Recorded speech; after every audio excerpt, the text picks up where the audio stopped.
are in position to make a run. Well, not anymore. But they don't care about his timeline. They don't care about his timeline. They care about Luka's timeline. They don't care about his timeline. They care about Luka's timeline. The man I identify as the GOAT, never got kicked to the curb for another player. Facts. Ladies and gentlemen, Laker fans in particular, you can cry tears of sadness, you can cry tears of joy, but your king has been demoted. His reign of rule is over. On the verge of being kicked out of the postseason by Ant-Man and the Timberwolves, the jig is out, fam. Brian Windhorst, ESPN and NBA insider, the cult leader for LeBron James since he covered him in high school. The guy LeBron James denounced and called him a weirdo. The man who loves LeBron James unconditionally has spilled the tea, y'all. Accidentally or on purpose, who knows?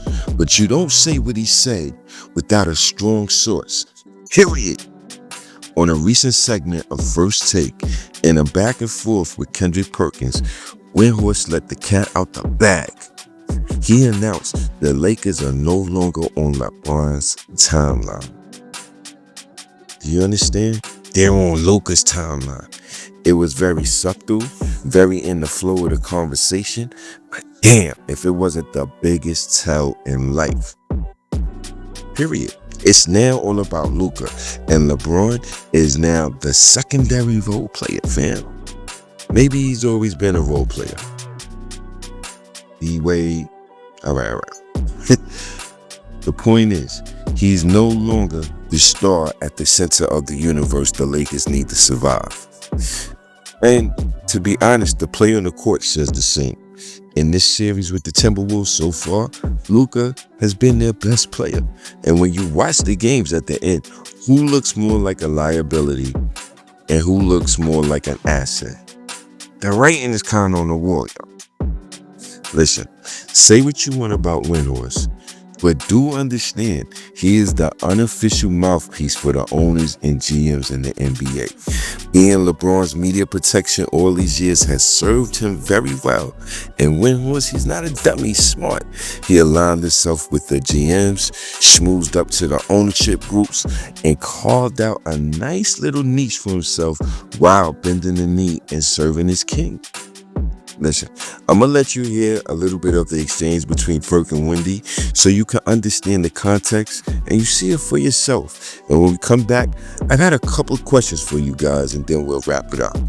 Check this out. The inconvenient truth here is that the Lakers didn't really believe in this team. We know that because they rescinded the Mark Williams trade, because when they pulled out of that trade, they knew they were going to go the rest of the season with a very incomplete, flawed roster.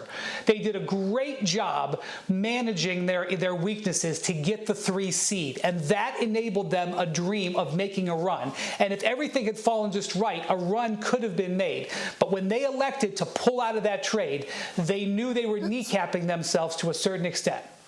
This is the last thing. This is the perfect opportunity for old LeBron James to make a legit run to the NBA Finals, Wendy. They are in position to make a run. Well, not anymore. But they don't care about his timeline. They don't care about his timeline. They care about Luka's timeline.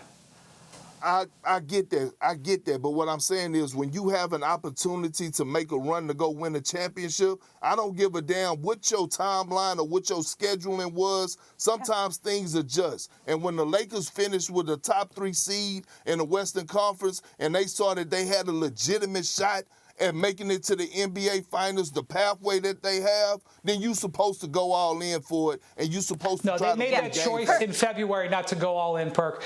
They made the choice in February not to go all in. You know, when you listen to something a couple of times, you hear it differently than you did the first time.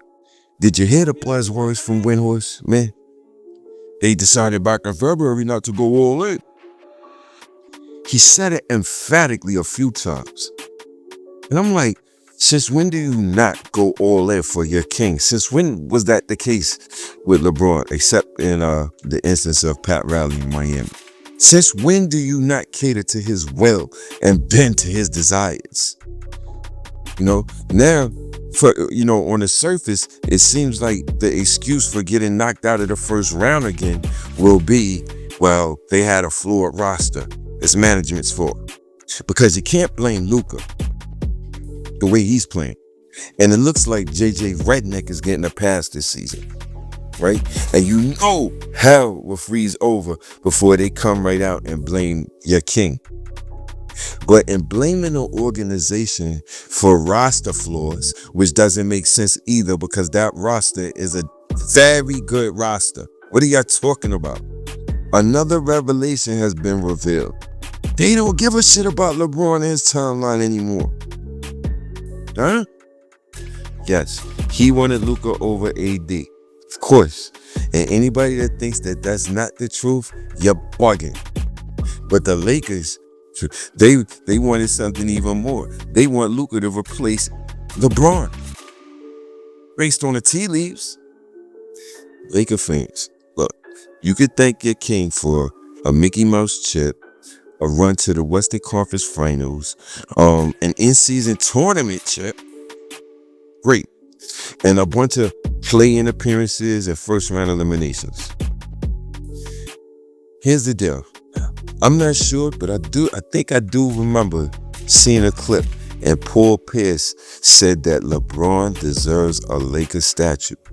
I don't understand, especially coming from, well, he's a Celtic, so I don't know. Paul Pierce got a lot of stuff going on.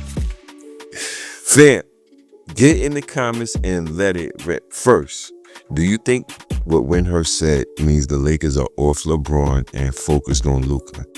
Is the King's reign over? Second, if you are a diehard Laker fan, does this make you happy or does it make you sad? And do you think LeBron deserves a Laker statue? On your way out, do the channel a favor and smash the like, only if you enjoyed the content. Alright, and if the vibe fits your vibe, go ahead and subscribe and become part of the In Your Face Hoops family. Love to have it. Till the next video, pay attention to the little things. Be safe and God bless.